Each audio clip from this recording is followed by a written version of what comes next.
Rumors in the wind, whispers in the stands. Will Demi leave us now? Echoing demands. But trust in Arian's script, the story's not done.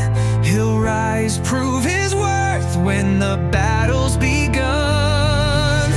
The mariners sail with storms to defy. New stars on the horizon, lighting the sky.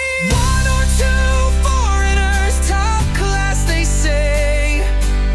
One with a multi-year deal here to stay. The squad's getting stronger, the dream's burning bright.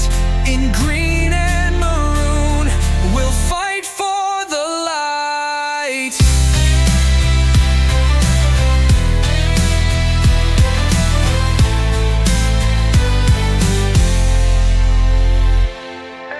Critics may doubt, but the faith won't fade. Every pass, every goal, a new chapter's made. Demi's got fire, the stage is set. This year's the test, no regrets. From the stands to the pitch, the passion's alive. Mohan Bagan's legacy will always survive. One or two foreigners lifting the game. One with the long term torching his name.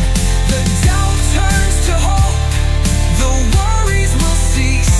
For the shield and the glory, the Jatra never leaves. Hello guys, welcome to the new episode of Arian Script. Arian Scripted এই এপিসোডে সবাইকে স্বাগত। মোহনবাগান নিয়ে কথা বলবো শুধু। তার আগে একটা কথা বলি, মোহনবাগান সুপার কাপের যাত্রা শুরু করছে আজকে। আজকে তাদের খেলা রয়েছে প্রবল শক্তিশালী কেরালা ব্লাস্টার্সের সঙ্গে। প্রবল শক্তিশালী এই পর্যায়ে বলছে, আমি কোনো রিলেটিভলি বলছি না। এই টুর্নামেন্টেরই ওয়ান অফ দ্য কন্টেন্ডার বলতে পারি চ্যাম্পিয়নশিপের। কারণ আইএসএল পুরো লং মরশুমের পর টিমটা কিন্তু নতুন কোচের আন্ডারে একটা উজ্জীবিত হয়ে ফুটবল খেলছে। যদিও প্লেয়াররা পুরানোই, কিন্তু খেলছে উজ্জীবিত ফুটবল। যে একটা সেট আপ চেঞ্জ হলে দুটো জিনিসই হয়, কখনো কখনো খুব ভালো হয়, কখনো কখনো মরাল ডাউন থাকে। তো মরাল ইজ ভেরি হাফ। তারা কিন্তু ঐক্যবদ্ধ ম্যাচ জেতার জন্য। তবে মোহনবাগানের যে প্লেয়াররা চান্স পেয়েছে, যে প্লেয়ারদের নিয়ে দল গঠন করা হয়েছে, সেটা সাহাল বলো, দীপক টাংরি বলো, বা নতুনদের মধ্যে পাসাং বলো, যাদের নিয়ে করা হয়েছে টিম, তারা প্রত্যেকেই কিন্তু আত্মবিশ্বাসী। কোচ কার্ডোজো, বাস্তব রায়, এরাও কিন্তু আত্মবিশ্বাসী যে দল ভালো কিছু একটা করে দেখাবে।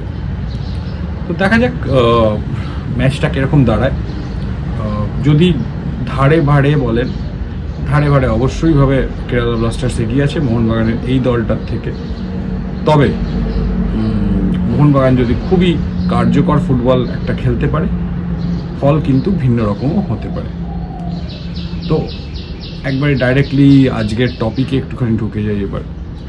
অ্যাকচুয়ালি মোহনবাগানের দলবদল নিয়ে মোহনবাগান সমর্থকরা খুব একটা উদ্বিগ্ন ছিলেন না পুরো মরশুম জুড়ে। তারা উইন্টার ট্রান্সফারে কাউকে চাননি, দল কাউকে চাননি, প্রয়োজন পড়েনি। যদিও মানে একজন অতিরিক্ত প্লেয়ার তাদের সঙ্গে সারা মরশুম জুড়ে ছিল, তিনিও একটি খুবই উন্নত মানের প্লেয়ার এবং তিনি অন্য কোনো দলে থাকলে হয়তো স্টার্টিং 11-এ রোজ স্টার্ট করতেন। নুনোর কথা বলছি, নুনো রেইজ, পর্তুগাল প্লেয়ার। তো ঘটনাচক্রে যেই মরশুম শেষ হয়, দেখো গ্রেগ স্টুয়ার্টের বয়স হয়েছিল, 35 বছর বয়স হয়ে গেছিলো, এবং গ্রেগ স্টুয়ার্ট 1 বছরের বেশি জেনারেলি মানে কোথাও খেলেন না, আমরা দেখেছি এর আগে একটা দুটো ব্যতিক্রম ছাড়া। গ্রেগ স্টুয়ার্ট মোটামুটি কিছুদিন খেলেন আর তারপরে দল বদল করে ফেলেন। তো মোহনবাগান তাকে যখন সই করেছিল, তখন যখন 1 বছরের চুক্তিতে সই করেছিল, তখনই মোটামুটি একটা আন্দাজ করা গেছিল যে পারফরমেন্স যাই হোক না কেন তিনি কিন্তু 1 বছর পর তার চলে যাওয়ার সম্ভাবনা রয়েছে। সুতরাং হয়তো গ্রেগ স্টুয়ার্টেরটা অনেকেই অ্যাকসেপ্ট করে নিচ্ছেন, যদিও কয়েকটি ম্যাচে তার পারফরমেন্স ছিল অনবদ্য, মানে কিছু ম্যাজিক হয়েছে শেষ মরশুমে গ্রেগ স্টুয়ার্টের। আবার যখন চোট পেয়ে গেছিলেন তখন তিনি অ্যাভেলেবেল ছিলেন না, চোটের পর ফিরে এসে হয়তো খুব সেই রকম মানের ফুটবল তিনি খেলতে পারেননি। সুতরাং তার এক্সিট নিয়ে সমর্থকরা খুব একটা সমস্যায় নেই, এবং তার যে বদলি প্লেয়ারটি আসছেন সেই বদলি প্লেয়ারটি আমি জানি না যে একদমই ক্রিয়েটিভ মিডফিল্ডার কিনা, কিন্তু খুব এফেক্টিভ প্লেয়ার হবেন। এবং মনে হয় মোহনবাগান এইবার থেকে না, জেসন কামিংসের সময় থেকে একটু কম বয়সী বিদেশির দিকে ঝুঁকেছে, যাতে করে তাকে লং টার্ম ডিল দেওয়া যায়। আর লং টার্ম ডিল দিলে কি হয়, দল গঠনটা, দলের মধ্যে একটা মোরাল বন্ডিং তৈরি হয়। সেই মোরাল বন্ডিং তৈরি হলে দলটা পারফরমেন্স কিন্তু নিজেদের ক্যাপাবিলিটি থেকে বেশি গিয়ে তারা পারফরমেন্স করতে পারে এবং ফল খুবই ভালো হয়, যার ফলস্বরূপ শেষ বছরের ডাবল জয়। তো এই মোরাল বলতে গিয়েই ডিমির কথায় আসি। দিমিত্রি পেত্রাতস তিনি কিন্তু তার আগের দুটো মরশুমে অসাধারণ ফুটবল খেলেন, অনেক ট্রফি জেতেন। এই মরশুমে তিনি কিন্তু নিয়মিত প্রথম একাদশে সুযোগ পাননি, একদম প্রথম থেকেই তিনি দেরিতে ক্যাম্প জয়েন করেন। তারপর এই বছর তারকাখচিত টিমে তার কিন্তু প্রথম থেকেই জায়গা হচ্ছিল না, এবং যখন যখন জায়গা পেয়েছেন তিনি কিন্তু সেই আগের ফর্মের ডিমিকে কিন্তু দেখা যায়নি, 2-1টা এক্সেপশনাল কেস ছাড়া। এবং সেই 2-1টা এক্সেপশনাল কেস কিন্তু আমাদের মাথায় বসে আছে, কারণ সেই এক্সেপশনাল কেসগুলো কিন্তু একদমই খুব কঠিন মুহূর্তে বা খুব দরকারি সময় সেই গোলগুলো বা তার সেই পারফরমেন্সগুলো এবার এসেছে। তো এটা দর্শকের পার্সপেক্টিভ থেকে, কিন্তু কেউ যদি অ্যানালিসিস করতে বসে, মানে একদম পিওর স্পোর্টস অ্যানালিসিসের কথায় পারফরমেন্স অ্যানালিসিস করতে বসে, তাহলে কিন্তু পারফরমেন্স অ্যানালিসিস দিক থেকে এই বছরটা ডিমির একটু খারাপই গেছে। এবার দেখুন, ডিমির একটা প্লাস পয়েন্ট হচ্ছে ফ্যান কানেকশন, এবং ফ্যানের খুব ফেভারিট ডিমি। এইরকম জেনারেলি বড় দলে কি হয়, ফ্যান্স ফেভারিট যদি হয়, সেই যদি চোট পায় বা তার একটা মরশুম ফর্ম অফ যায়, তাকে কিন্তু মোটামুটি একটা কনসিডারে রাখা হয়। তো আমার মনে হয় মোহনবাগান ম্যানেজমেন্ট, যদিও শোনা যাচ্ছে বারবার যে মোহনবাগান ম্যানেজমেন্ট তার বিকল্প ভাবছে, আমরা একটা জায়গা থেকে শুনেছি যে তাকে হয়তো রেখে দেবে, কিন্তু হয়তো আইএসএল-এ রেজিস্টার নাও করা হতে পারে। এই ধরনের জিনিস যেটা আমরা শুনছি প্রত্যেকটি হয়তো সত্য, কিন্তু আলটিমেটলি আমার এটা পার্সোনাল ধারণা যে ডিমিকে কিন্তু রেখে দেওয়া হবে, এবং নেক্সট ইয়ার যেটা স্টার্টার টুর্নামেন্ট হবে, খুব প্রবাবলি ডুরান্ট কাপ, তো সেইখানে তার পারফরমেন্সটা মোটামুটি দেখা হবে, এবং তাকে হয়তো অলরেডি বলে দেওয়া হয়েছে বা আগামী দিনে বলে দেওয়া হবে, যেটা আমি বলেছি বারবার যে সুপার কাপের ডেটের মধ্যেই হচ্ছে প্রত্যেকের সঙ্গে একটুখানি বসা হবে, অল্প স্বল্প কথাবার্তা হবে আর কি।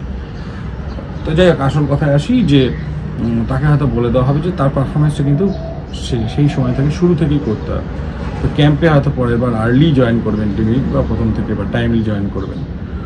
তো দেখা যাক টিমি কীরকম করে। আমার পার্সোনালি ধারণা, এই ধরনের ফ্যান্স ফেভারিট টিম প্লেয়ারকে, এবং শুধু ফ্যান্স ফেভারিটই নয়, টিমের মধ্যেও একটা গুরুত্বপূর্ণ জায়গা হোল্ড করে ডিমি, on the field, off the field. তো তিনি চলে গেলে মরাল ডাউন হয়ে যেতে পারে, কিন্তু অবশ্যই পারফরমেন্সের প্রভাব পড়বে, এটা ম্যানেজমেন্ট ভালো করেই জানে। তো সেক্ষেত্রে আমার পার্সোনালি ধারণা ডিমিকে রেখে দেওয়া হবে। জ্যাসন, ম্যাকা আর রড্রিগেজ নিয়ে তো কোনো কথাই নেই। এরপর আসছি টমের কথায়। যেরকম বলেছিলাম, সুপার কাপের ফাইনাল 3 তারিখ বোধহয়, তার মধ্যেই একটা ডেট আছে যেখানে টমের সঙ্গে বসা হবে, এবং সেখানে মোটামুটি বোঝা যাবে যে টম থাকছে কি টম থাকছে না। সুতরাং মে মাসের মধ্যে তোমরা মোটামুটি বুঝতে পারবে, মেয়ের শুরুর দিকেই মোটামুটি বুঝতে পারবে টমের ব্যাপারটা। নুনো রেজের ব্যাপারটা আমি এখন শিওর না, but management has a plan. Management হয়তো মেবি সেমভাবেই নুনোকে রেখে দিতে পারে।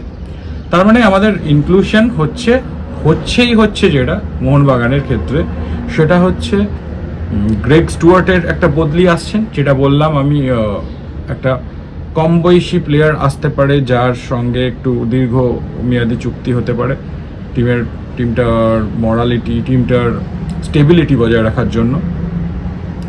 আর যদি টম অলরেড বেরিয়ে যায় তাহলে টম অলরেডের জায়গাটা পূর্ণ হবে। এক্ষুনি দাঁড়িয়ে এর থেকে বেশি আমি বলবো না, কোনো ধরনের ডিমির বদলে কে আসছে এই ধরনের জিনিস আমি বলবো না। যদি কোনো আপডেট থাকে সত্যিকারের তখন আমরা সেটা নিয়ে কথা বলবো। তো চলো এই ভিডিওটা এখানেই শেষ করছি।